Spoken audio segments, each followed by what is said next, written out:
नमस्कार, मैं हूं सानिया और आप देख रहे हैं 10 न्यूज। खबरों की शुरुआत करने से पहले आइए एक नजर डालते हैं उन खबरों पर जो बनी है आज की सुर्खियां और अब खबरें विस्तार से। लोकसभा चुनाव को लेकर होने वाले शुक्रवार को 5वें चरण के मतदान की अधिसूचना जारी होने के साथ ही मुजफ्फरपुर लोकसभा निर्वाचन क्षेत्र के लिए नामांकन शुरू हो गया। जिला निर्वाचन अधिकारी डीएम सुब्रत कुमार सेन ने मुजफ्फरपुर और वैशाली लोकसभा निर्वाचन क्षेत्र के नामांकन कार्य के पूरी प्रक्रिया की जानकारी दी। 26 अप्रैल से मुजफ्फरपुर लोकसभा क्षेत्र और 29 अप्रैल से वैशाली लोकसभा निर्वाचन क्षेत्र के लिए नामांकन कार्य शुरू हो गया। जिलाधिकारी ने निर्वाचन आयोग के जारी दिशा निर्देशों के तहत नामांकन से संबंधित पूरी प्रक्रिया बताते हुए कहा कि मुजफ्फरपुर संसदीय क्षेत्र के लिए नामांकन प्रक्रिया दिन में 11 बजे से 3 बजे तक रिटर्निंग अफसर अपर समाहर्ता राजस्व संजीव कुमार के कार्यालय में होगी। आज से नॉमिनेशन प्रारंभ हो गया है मुजफ्फरपुर लोकसभा क्षेत्र का। आप लोग सब लोग जान रहे हैं कि अधिसूचना जारी कर दी गई है और 3 मई को जो है वो लास्ट डेट है, अंतिम तिथि है। अगले दिन स्क्रूटनी होगी और 6 मई तक नाम वापसी की तिथि है। 20 मई को चुनाव होना है और 4 जून को मतगणना है। उसको लेकर के सारी तैयारियां कर ली गई हैं और मजिस्ट्रेट और अतिरिक्त पुलिस बल हम लोगों ने समाहरणालय जो परिसर है, जो आरओ का चैम्बर है, उसके इर्द गिर्द हम लोगों ने डिप्लॉय कर दिया है और नॉमिनेशन को लेकर के हेल्प डेस्क भी हम लोगों का बना हुआ है। किसी भी अभ्यर्थी को अगर ये लगता है कि उनको किसी तरह की सहायता चाहिए, कोई जानकारी चाहिए, तो हेल्प डेस्क पर आकर के वो सूचनाएं प्राप्त कर सकते हैं। इसके अतिरिक्त भी जो आदर्श आचार संहिता को के अनुपालन के लिए जो तैयारियां करनी होती हैं, वो हम लोगों की पहले से ही, जब से चुनाव की घोषणा हुई थी उसी समय से हम लोगों ने प्रारंभ कर दिया है। कुल 33 एफएसटी और एसएसटी की टीम्स बनाई गई हैं। इसके अतिरिक्त हम लोगों का कंट्रोल रूम जो है वो चल रहा है। सीसीटीवी कैमरे एसएसटी जो हम लोगों का स्टैटिक सर्विलेंस टीम है, उन चेक नाका पर हम लोगों का सीसीटीवी कैमरा भी हम लोगों ने लगाया है। इसके अतिरिक्त सी विजिल ऐप है जो ईसीआई का, उस पर कोई भी आम आदमी, कोई वोटर, कोई इस जिले का रहने वाला वासी अपनी शिकायत कर सकता है और उसका हम लोग इमीडिएट निराकरण जो है उस शिकायत का समय सीमा के अंतर्गत हम लोग करते हैं और उसको अपडेट भी करते हैं। तो सारी तैयारियां हैं और बहुत शांतिपूर्ण तरीके से, बहुत अच्छे से हम लोग जो है चुनाव को संपन्न कराएंगे और हम लोगों का जो टोल फ्री नंबर है वो भी कार्यरत है। किसी को कोई शिकायत हो तो आप उस पर भी, वो 24 घंटे कार्यरत है और 1950 जो सालों भर चलता है उसको भी 24 घंटे हम लोगों ने प्रारंभ कर दिया है 16 मार्च से ही। तो किसी तरह की कोई शिकायत हो, कोई समस्या हो तो उन नंबर्स पर कॉल करके आप उस शिकायत को दर्ज करा सकते हैं और उसका ससमय हम लोग निराकरण इंश्योर कराएंगे। कई हफ्तों से लगातार हम लोग के द्वारा जितने भी फील्ड में ऑफिसर्स काम कर रहे हैं सब लोग का लगातार ब्रीफिंग किया गया है। अलग अलग तरह की टीम्स हम लोगों ने बनाई गई हैं, जैसे सेक्टर ऑफिसर या फिर एफएसटी, एसएसटी, नाका। उसके अलावा थाने लेवल पे और ब्लॉक लेवल पे भी लगातार रिव्यू लिया जा रहा है और बूथ वाइज हम लोगों ने कुछ लोगों को जो पुराने एंटी सोशल एलिमेंट्स रहे हैं, जो लगातार पहले भी घटनाएं कर चुके हैं या फिर जिनको पहले क्रिमिनल रिकॉर्ड रहे हैं, ऐसे लोगों को हम लोगों ने लगातार आइडेंटिफाई किया है और उन लोगों के ऊपर हम लोगों ने 107 या फिर CCA 3 का अलग अलग लेवल पे प्रस्ताव दिया गया है। कितनी अब तक गिरफ्तारी वगैरह, कुछ किसी प्रकार की बरामदगी वगैरह हुई? बरामदगी हम लोगों ने पिछले जब से हम लोग इलेक्शन प्रोसेस का रिव्यू कर रहे हैं, हम लोगों ने 3 हम लोगों ने मिनी फैक्ट्रीज का उद्भेदन किया है। उसके अलावा हम लोगों ने लगभग 30 से ज़्यादा हम लोगों ने रिकवरीज की है आर्म्स की। शराब की भी लगातार छापेमारी की जा रही है और जो पुराने जितने भी शराब कारोबारी रहे हैं उन पे हम लोगों ने उनको आइडेंटिफाई करके गुंडा पंजी में उनका नाम डाल करके लगातार हम लोग उनको लेकर के गुंडा परेड भी कर रहे हैं और ऐसे ही लोगों को हम लोग 107 के अंदर बाउंड डाउन भी किया गया है। सेंसिटिव बूथ की पहचान की गई है सर? सेंसिटिव बूथ की पहचान की गई है और ये प्रोसेस जारी है, आगे भी कंटिन्यू रहेगी। मुजफ्फरपुर क्लब में आयोजित सभा के बाद अपने समर्थकों के साथ मुजफ्फरपुर के एनडीए प्रत्याशी राजभूषण चौधरी समाहरणालय पहुंचे, जहां उन्होंने रिटर्निंग ऑफिसर अपर समाहर्ता राजस्व संजीव कुमार के समक्ष 4 सेट में नामांकन पत्र दाखिल किया। प्रस्ताव के रूप में पंचायती राज मंत्री केदार प्रसाद गुप्ता, पूर्व मंत्री सुरेश शर्मा, पूर्व विधायक बेबी कुमारी और कपिलेश्वर प्रसाद साथ रहे। नामांकन के बाद एनडीए प्रत्याशी राज्यभूषण चौधरी ने कहा कि पिछली बार बिहार की जनता ने एनडीए को 40 में 39 सीटें दी थी, लेकिन इस बार बिहार की जनता 40 में से 40 सीट देकर एक बार फिर प्रधानमंत्री नरेंद्र मोदी को प्रधानमंत्री बनाएगी। बहुत अच्छा समर्थन मिल रहा है। जैसा कि आप देख रहे हैं कि सारे लोग उत्साहित हैं तीसरी बार अपने आदरणीय प्रधानमंत्री नरेंद्र भाई मोदी को प्रधानमंत्री बनाने के लिए भारतीय जनता पार्टी के उम्मीदवार के प्रति जो उत्साह दिख रहा है। अच्छा, इससे पहले भी आप जो है अपने नामांकन जो उससे करवाए थे और इस बार एनडीए से आ रहे हैं, क्या लगता है? बहुत अच्छा माहौल है और लोग भारत को विकसित और समृद्धशाली भारत बनाने के लिए काफ़ी उत्साहित है और लोग इसलिए वोट के लिए। सामने वाले को कितना चुनौती मान रहे हैं? कोई चुनौती नहीं है, क्या कहिएगा? कोई चुनौती नहीं है। सामने वाला की नाकामी के कारण ही उनको टिकट काटा गया। बारी बता रहे हैं आपको? तो हाजीपुर क्या मुजफ्फरपुर के अंदर आता है। पैराशूट से कह रहे हैं कि उतर गए आप, ये भी कहा जा रहा है। पैराशूट से उतर गए। हाँ, कल बोले विपक्ष के पास अच्छा? मुद्दा यही है कि आप बाहरी हैं। देखिए, विपक्ष को इतना भी ज्ञान नहीं है कि उनका कैंडिडेट जो बाहरी कह रहा है वो खुद हाजीपुर के हैं। जीत के बाद क्या प्राथमिकता होगी? मुजफ्फरपुर का सर्वांगीण विकास करना मेरी प्राथमिकता है, चाहे वो शिक्षा के क्षेत्र में हो, चिकित्सा के क्षेत्र में हो, हर क्षेत्र में। डिप्टी सीएम सम्राट चौधरी ने कहा कि इस बार का चुनाव विकास और विनाश के बीच का है।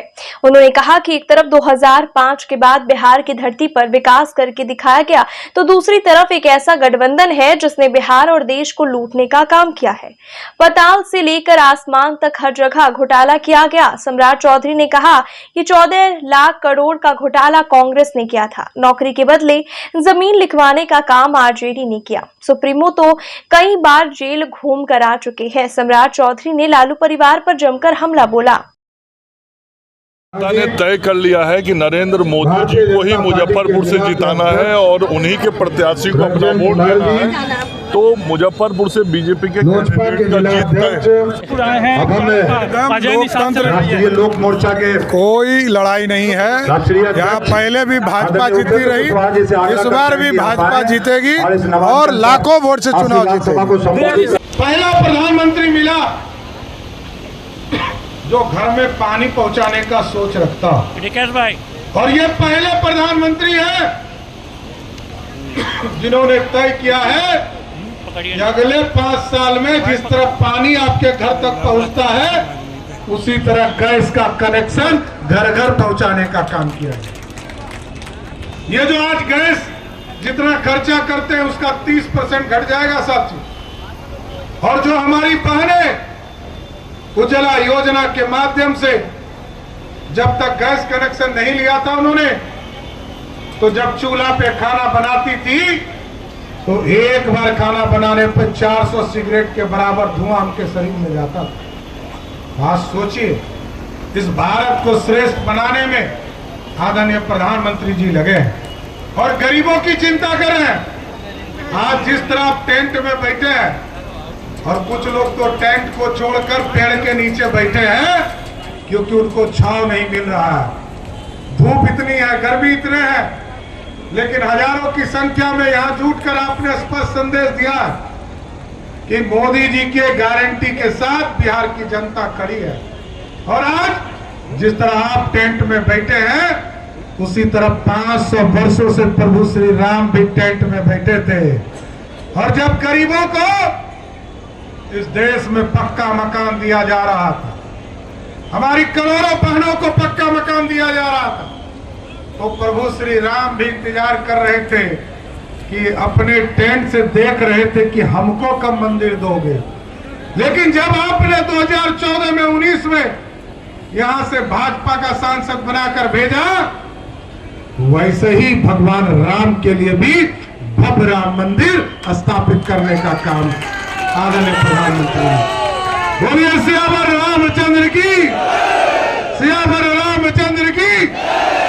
साथियों, अब तो भगवान राम का मंदिर बन गया और हम लोगों का प्रण है कि भगवान राम मंदिर के साथ साथ क्योंकि हम तो माता जानकी के जन्म स्थान सीतामढ़ी बगल में, और हम लोगों ने तय किया है कि भगवान राम अयोध्या में स्थापित हो गए, हम लोग सीतामढ़ी में काम स्थापित करने का काम। इसलिए साथियों, दूसरे लोग आएंगे, कुछ लोग, ये ललटनिया पार्टी आजकल तो घूम रही है, लालटेन का युग खत्म हो गया ना साथियों, अब तो एलईडी बल्ब का युग है। तो कुछ लोग आजकल नया नया चले गए हैं उधर हाथ छाप, तो आपको अब सोचना नहीं है, क्योंकि वही कांग्रेस पार्टी है जिसने आरक्षण का विरोध किया। मल्ला समाज को आरक्षण नहीं मिले, अति पिछड़े को आरक्षण नहीं मिले, दलित समाज को आरक्षण नहीं मिले, इसके लिए कांग्रेस पार्टी के नेता राजीव गांधी विरोध करते रहे। और भारतीय जनता पार्टी ने 90 में भी मंडल का भी साथ दिया और कमंडल का भी साथ देने का काम किया। साथियों, 1990 से लेकर 2005 तक बिहार में सत्ता चलाया लालू प्रसाद जी ने, एक व्यक्ति को आरक्षण नहीं मिला, न पिछड़े को, न अति पिछड़े को, न दलित को, न स्वर्ण समाज के गरीब को। लेकिन जब गरीब का बेटा देश का प्रधानमंत्री बना तो पहली बार स्वर्ण समाज को भी 10% का आरक्षण किसने दिया? मोदी सरकार ने देने का काम। अब इस देश में कोई बिना आरक्षण का नहीं है साहब, लेकिन लालू यादव रोज बोलेंगे आरक्षण खतरे में है, संविधान खतरे में है। अरे भाई 10 साल हो गया मोदी जी को, किसको डरा रहे? लालू जी डरा कर ही वोट ले सकते हैं साथियों, लेकिन उनको पता नहीं है कि बिहार की जनता तो सबसे ज्यादा आप ही से डरती है, क्योंकि सबसे ज्यादा लुटेरे आपके साथ, भ्रष्टाचारी आपके साथ, और सबसे ज्यादा गुंडा आप ही के साथ, गुंडागर्दी करने वाले आपके साथ। लोकतंत्र खतरे में आपके साथ हो जाता है, क्योंकि 15 साल में सिर्फ आपने बूथ लूटा और चुनाव जीता, लोकतंत्र कभी स्थापित नहीं होगी। लेकिन साथियों, आरक्षण समझिए, लालू जी का आरक्षण समझिए, किसी गरीबों के लिए आरक्षण नहीं देना है। लालू जी कहते हैं हम हटेंगे, मेरी पत्नी राबड़ी देवी को मुख्यमंत्री बनाओ। फिर कहा कि मेरी पत्नी अब साइड करो, अब मेरा बेटा जो क्रिकेट नहीं खेल पाया, कि पानी धो रहा था क्रिकेट में, इसको उप मुख्यमंत्री बनाओ। नौजवान को रोजगार देने की चर्चा खूब करता है। 15 साल में 1 लाख लोगों को भी नौकरी नहीं दिया लालू जी ने, लेकिन नीतीश कुमार की सरकार, सुशील मोदी की सरकार ने 2005 से लेकर 2020 तक 7.5 लाख लोगों को नौकरी दिया। सुरेश शर्मा जी भी मंत्री रहे सरकार में, और 2020 से लेकर 2020 में निश्चय पार्ट 2 में हम लोगों ने कमिटमेंट किया है, और 2025 का चुनाव अगले साल है।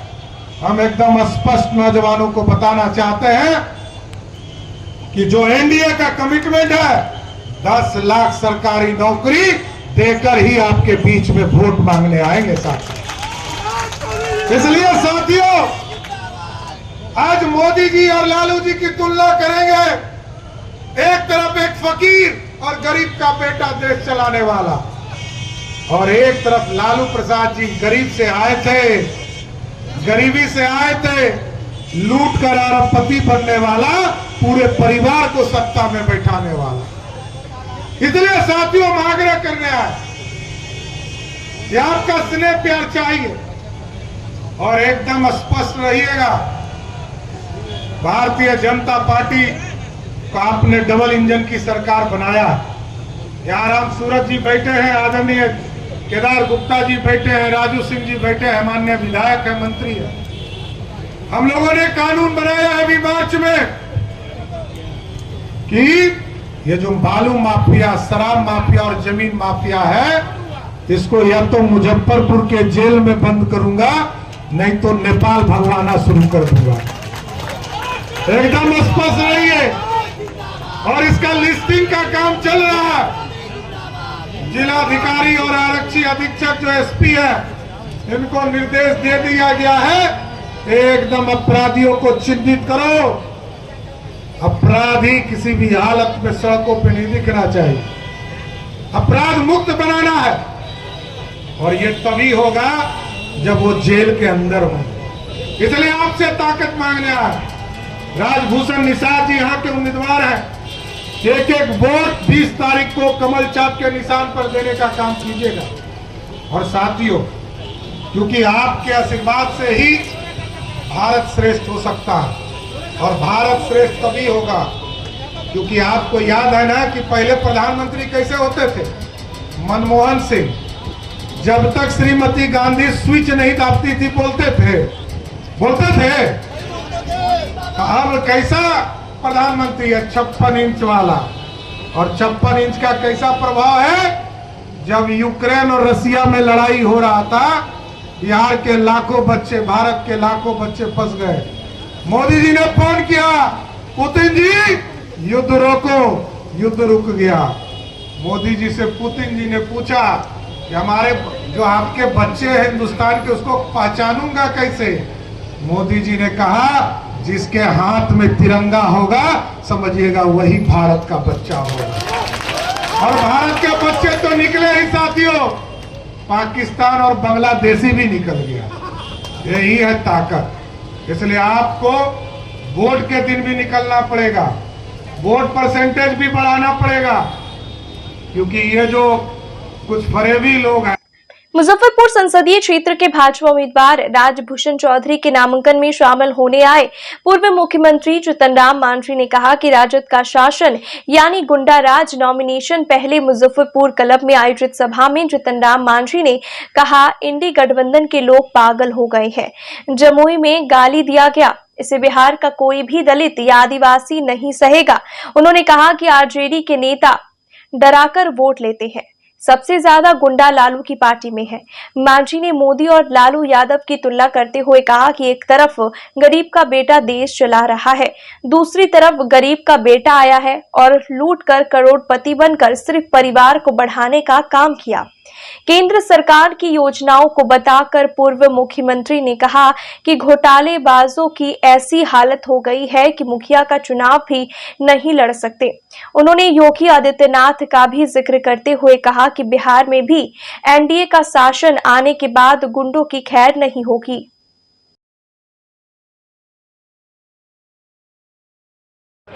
भारत के लिए प्रधानमंत्री जी को तीसरा बार प्रधानमंत्री बनना बहुत आवश्यक है और दृढ़ विश्वास है। और मैं तो यही कहता हूं कि नरेंद्र मोदी जी की गारंटी है कि इस बार हम लोग 400 पार होंगे और तीसरी बार प्रधानमंत्री नरेंद्र मोदी जी भारत के प्रधानमंत्री होंगे, ऐसा हम लोगों को गारंटी लगता है। इसलिए गारंटी देने वाले कौन? तो नरेंद्र भाई मोदी जी ने दिया है।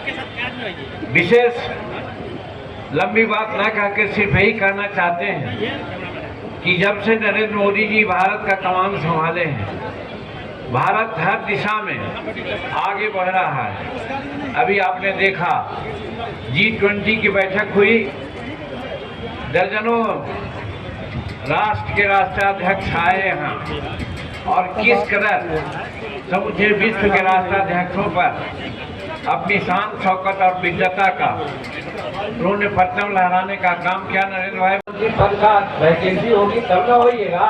यहाँ तो 24 या 30 तक मैं समझता हूँ कि भारत के प्रधानमंत्री का पद खाली नहीं है। नरेंद्र मोदी जी भारत के प्रधानमंत्री होंगे तो फिर आपको क्या करना है? तो ऐसी परिस्थिति में हम सिर्फ और सिर्फ नरेंद्र मोदी जी के बारे में कहना चाहेंगे कि आज सबल नेतृत्व में हम लोगों को उनका हाथ मजबूत करना चाहिए। और जो आज 30 तारीख को यहाँ पर मतदान होना है, उस दिन ये न कहिएगा कि सिर्फ कमल छाप है। अरे भाई, हम लोग एनडीए में हैं। तीखी मंगल पांडे जी कह रहे थे हम लोग 6 पार्टनर हैं। इसी कमल में हमारा तीर भी है, इसी कमल में हमारा कड़ाही भी है, इसी कमल में हेलीकॉप्टर है और इसी कमल में गैस सिलेंडर भी है। कहने का मतलब अगर कमल पर आप देते हैं तो ये चारों पांचों पर मुहर पड़ता है। और दल बदलते नेताओं के तौर तरीके भी बदल जाते हैं। मुजफ्फरपुर में शुक्रवार को कुछ ऐसा ही देखने को मिला।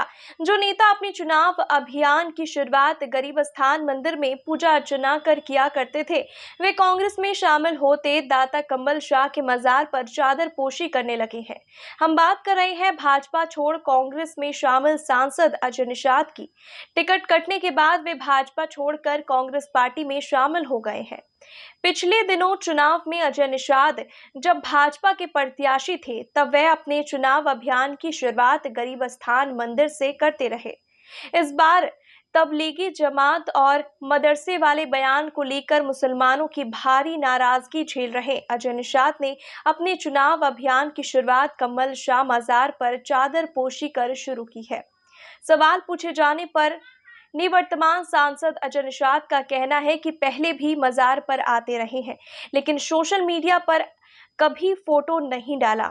कमल शाह मजार पर चादरपोशी के बाद अजय निषाद बाबा गरीबनाथ मंदिर पहुंचे और वहां विशेष पूजा अर्चना कर अपनी जीत की कामना की। से नाराजगी जताई जा रही है मुसलमानों की। अब किसी तरह की कोई नाराजगी नहीं है। अब जब कोई आदमी माफी मांगे तो उसको लोग ऐसे भी माफ कर देता है। अब किसी तरह कोई नाराजगी नहीं है, हम माफ कर दिए। हर साल मतलब जब भी इससे पहले भी आए हैं भाई, ऐसा काहे बोलते हैं, ये तो आस्था का बात।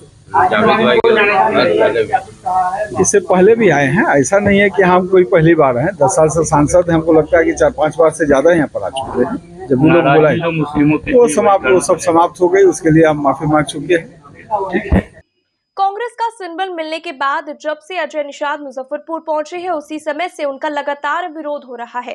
पहले दिन ही मुस्लिम युवकों ने काले झंडे दिखाकर मुर्दाबाद और वापस जाओ के नारे लगाए। अगले दिन कांग्रेस कार्यालय से घुसकर राष्ट्रीय नेता के सामने ही अजय निषाद का विरोध किया। और तो और अब कांग्रेस के नेताओं ने ही अजय निषाद का विरोध करना शुरू कर दिया है। शुक्रवार को सरियागंज टावर पर प्रदेश अध्यक्ष अखिलेश सिंह का पुतला दहन किया। पुतला दहन का नेतृत्व कर रहे कांग्रेस के प्रदेश सचिव प्रदीप कुमार सिंह ने अपने प्रदेश अध्यक्ष पर गंभीर आरोप लगाया। कहा, पैसा लेकर प्रदेश अध्यक्ष अखिलेश सिंह ने भाजपा से कांग्रेस में आए अजय निषाद को कांग्रेस का टिकट दिलवाया है। मौके पर मौजूद कांग्रेस नेताओं ने अजय निषाद का टिकट काटकर किसी और व्यक्ति को टिकट दिए जाने की मांग अलाकमान से की है। किसान प्रकोष्ठ की नेता राधा निषाद ने कहा कि मेहनत करे कांग्रेसी, और जब फसल काटने का समय आए तो पैसा लेकर दल बदलू को टिकट दे दिया जाता है। पहले आप लोगों को बता दूं, आप लोग को आने के लिए बहुत बहुत धन्यवाद। मैं प्रदीप कुमार सिंह, बिहार प्रदेश कांग्रेस सचिव। अखिलेश सिंह जो हमारे प्रदेश के अध्यक्ष हैं और माननीय राज्यसभा सांसद हैं, उनका हम लोगों ने आज पुतला दहन किया है। पुतला दहन करने के पीछे सबसे बड़ा कारण ये है कि अखिलेश सिंह जो है बिहार के 9 सीट में से 6 सीट जो टिकट बाद में जो फाइनल हुआ है, वो सारे टिकट को इन्होंने एक मतलब बेचने का कार्य किया है, जो पूरे कांग्रेस आला कमान को तक हम अपनी बात को पहुँचा रहे हैं। दूसरी चीज़ कि अखिलेश सिंह जो है वो लालू के लाल हैं, अध्यक्ष नहीं दलाल हैं। मैं पहले भी बोला हूँ, अपने निकम्मे बेटे जो एक पृथ्वी पर जो कोई भी ऐसा नशा नहीं है जो उनका बेटा नशा नहीं करता है, सारे नशा से अवगत है, उस निकम्मी नशेरी बेटे के लिए बिहार की सारी टिकटों को उन्होंने कुर्बान कर दिया है और दलाली का काम किया है। और जो आपके चैनल के माध्यम से मैं बताना चाहता हूँ कि माननीय राहुल गांधी जी 6 अप्रैल को मेरी यहाँ की टिकट पे मुहर लगा चुके थे। किसी कारणवश अखिलेश सिंह जी को मालूम हुआ, और केसी वेणुगोपाल के तरह चूँकि इनका लॉबी है। देखिए, अखिलेश सिंह जो है केसी वेणुगोपाल जी के लिए क्या क्या सुविधा प्रदान करते हैं दिल्ली में ओबराय होटल में, वो हम लोगों से कांग्रेस कार्यकर्ताओं से छुपी नहीं है। और मैं चाहता हूँ कि जिस दावेदारी से मैं कांग्रेस के लिए खड़ा हुआ था और मैं यहाँ पे सबसे आगे चल रहा था, अजय निषाद की टिकट को बीजेपी से कटवाने के लिए मैंने दिसंबर में 6 विधानसभा में 5000 पॉम्पलेट छपवाया था। और मेरा यही उस पर लिखा हुआ मुद्दा था कि माननीय सांसद अजय निषाद जी पिछले 9.5 वर्षों से मुजफ्फरपुर से गुमशुदा हैं। जिन व्यक्तियों को इनकी सूचना प्राप्त हो वो कृपया करके इस नंबर पर सूचित करें। इस वजह से बीजेपी IT सेल ने सर्वे करवाई, और उस सर्वे में अजय निषाद जी कहीं फिट नहीं बैठे। उन्होंने ये पता चला कि मुजफ्फरपुर के लिए पिछले 9.5 वर्षों में कोई कार्य नहीं किए हैं, इसलिए उनकी टिकट काटी गई। अब जब टिकट उनकी कट गई तो अपने पैसे के दम पर पैसे खिला करके अखिलेश सिंह को और अपना टिकट खरीदे और मुजफ्फरपुर से अपनी दावेदारी पेश करने आए हैं। ठीक है ना। दूसरी चीज़ आप लोगों से बताना चाहता हूँ कि यही अजय निषाद जी मुसलमानों को क्या क्या नहीं बोले, और आज ये किस मुंह से मुसलमान भाइयों से वोट मांगने जाएंगे, किस हिसाब से दलितों से वोट मांगने जाएंगे। ठीक है ना। पिछले 10 वर्षों में आप सभी पूरे मुजफ्फरपुर जनता से मैं पूछना चाहता हूं, क्या 1% भी अजय निषाद जी ने बिहार के लिए कार्य किया है? इसलिए मैं आप लोगों के चैनल के माध्यम से ये विरोध प्रदर्शन किया हूं ताकि अजय निषाद जी का टिकट को काटा जाए और यहाँ पे पुनः विचार किया जाए और यहाँ पे सही उम्मीदवार को खड़ा किया जाए ताकि कांग्रेस यहाँ से सीट निकाल भी चुके अजय निषाद जी। और नगर निगम में जाइए, जहाँ एक महीने के काम वहाँ साल में होता है, 7 साल पे होता है। कोई भी आदमी जाता है बौखला के चला आता है। मैं जनता के लिए हम लोग मेहनत करेंगे। टिकट लेने के लिए बीजेपी वाला आकर के कांग्रेस में आकर के घुस कर टिकट लेके चला जाएगा पत्ता लेकर के। ये तो पार्टी दे रहा है ना। पार्टी दे रहा है तो वही तो हम अपने सीनियर का विरोध कर रहे हैं ना कि क्यों दिए टिकट तो हम लोग को मिलना चाहिए ना। जो मेहनत कर रहा है, जो कांग्रेस से है, मेहनत कर रहा है जनता के सामने, इधर गली मोहल्ला में हम लोग बात सुनते हैं कि अच्छे लोग खड़े नहीं होते। कहाँ से एक बेवकूफ़ है, पैसा लेते हैं, पैसे के लिए खड़ा होते हैं और जीत जाते तो अपने में लगे रहते हैं। और हम खुद नगर निगम हमको खुद बोलते, जनते लोग बोलते, वहाँ मेरा वार्ड नंबर 15 में घर है, वो लोग भी बोलते हैं गली चौराहे के आदमी कि हम जाते हैं तो मेरा एक भी काम नहीं होता है। इसके वजह से वो हमको टॉर्चर पे टॉर्चर, बीजेपी वाले लोग 1 साल तक टॉर्चर पे टॉर्चर किए हैं हमको। अब बताइए कि कहाँ का ये अच्छे लोग खड़े होंगे तब ना अच्छा विकास होगा। अगर अच्छे लोग खड़ा नहीं होंगे तो विकास कहाँ से होगा। झूठों के कोई भी अजय निषाद हो, कोई भी रहे, हमको उससे कोई मतलब नहीं है। अच्छे खड़ा होंगे तो अच्छे के लिए। एक युवा भी है, घुट घुट के जीते रहता है, चाहे कोई भी, एक मीडिया वाले भी घुट के जीते रहता है, मार खाते हैं, चाहे कुछ भी खाते हैं। ऐसा नहीं होना चाहिए, ऐसा व्यक्ति हमको नहीं चाहिए। मुजफ्फरपुर में गुरुवार की देर शाम सदर थाना क्षेत्र के मधुबनी 4 लेन के पास सड़क दुर्घटना में एक व्यक्ति की मौत हो गई। मृतक की पहचान सदर थाना क्षेत्र के मधुबनी सैनिक टोला निवासी विकेंद्र पासवान के रूप में हुई। वे शादी समारोह में अपना कैंटीन लगाने जा रहे थे। इसी क्रम में लदौरा की ओर से आ रही मुर्गा लदे पिकअप से उन्हें ठोकर लग गई। स्थानीय लोग आनन फानन में उन्हें अस्पताल ले गए, जहां डॉक्टरों ने उन्हें मृत घोषित कर दिया। शुक्रवार को पोस्टमार्टम के बाद परिजनों ने शव को रेवा रोड के पताही चौक पर रखकर सड़क को बांस बल्ले से घेर और आगजनी कर प्रदर्शन किया। परिजन मुआवजे और इंसाफ की मांग करते हुए 4 घंटे तक सड़क पर अड़े रहे। सदर थाना की पुलिस दलबल के साथ मौके पर पहुंचकर लोगों को समझा बुझाकर जाम को हटवाया। हमारा राजा के मारिए दे लखो कारावा, हमारा राजा के 4 चक्का वाला उड़ाइए आदेला कई हो भैया, हमें कैसे रहब राजावा बिना दुदुगो हमारा अलाइका, हमारा इंसाफ मिले के चाहिए भैया सा हो कौना घाटी हम लगा। कुमार नाम था। घटना हुआ कि 4 लाइन पे जा रहे थे, जैसे ही गए उधर से हाई स्पीड गाड़ी आई और इनको स्पॉट डेट कर दिया गया, जो कि हम लोग का बहुत शुरू से मांग था 4 लाइन के पास नीचे से पुल बनाने के लिए, जो कि अभी तक नहीं बना है। लमसम आए दिन उस पर घटना होती रहती है और वहाँ लमसम 7-8 को मृत्यु हो गया, लेकिन अभी तक प्रशासन भी मतलब नहीं सुन रही है, सरकार भी नहीं सुन रही है। और टोटल चीज़ पे हम लोग मांग किए, सब जगह कागज़ भी दिए, हम लोग टोटल चीज़ किए, लेकिन अभी तक कहीं से कुछ नहीं हुआ है।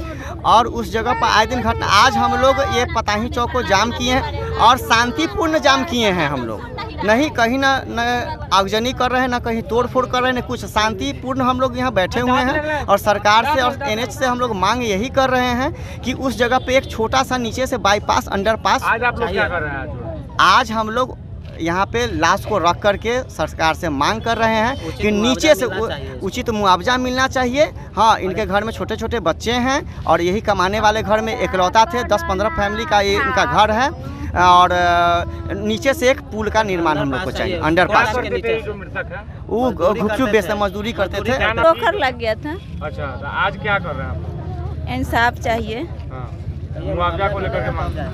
हाँ, मुआवजा चाहिए। शिक्षा निर्देशक के आदेश के खिलाफ छात्र राष्ट्रीय जनता दल के एक प्रतिनिधिमंडल ने शुक्रवार को मुजफ्फरपुर जिलाधिकारी से मिलकर एक ज्ञापन सौंपा। मांग किया कि जिले में बच्चों के नामांकन में पंचायत की बाध्यता को निरस्त करके किसी भी उच्च माध्यमिक विद्यालय में नामांकन की स्वतंत्रता प्रदान की जाए। छात्र नेता चंदन यादव ने बताया कि बीते 9 मार्च को माध्यमिक शिक्षा बोर्ड के निर्देशक ने फरमान जारी करते हुए आदेश दिया कि जो छात्र छात्रा जिस उत्क्रमित उच्च विद्यालय से कक्षा 8वीं की परीक्षा उत्तीर्ण किया हो, उस छात्र छात्रा का नामांकन उसी विद्यालय के 9वीं कक्षा में की जाए। यदि छात्र छात्रा मध्य विद्यालय से 8वीं कक्षा उत्तीर्ण किया हो तो उसी पंचायत स्थानीय निकाय में स्थित उच्च माध्यमिक विद्यालय में 9वीं कक्षा में नामांकन किया जाए। छात्र नेता ने कहा कि यह निर्देश व्यवहारिक रूप से उचित नहीं है। माध्यमिक शिक्षा निदेशक के खिलाफ, उनके तुगलकी फरमान के खिलाफ यूँ कहें तो आज छात्र राष्ट्रीय जनता दल का एक प्रतिनिधिमंडल ने डीएम साहब को ज्ञापन दिया है।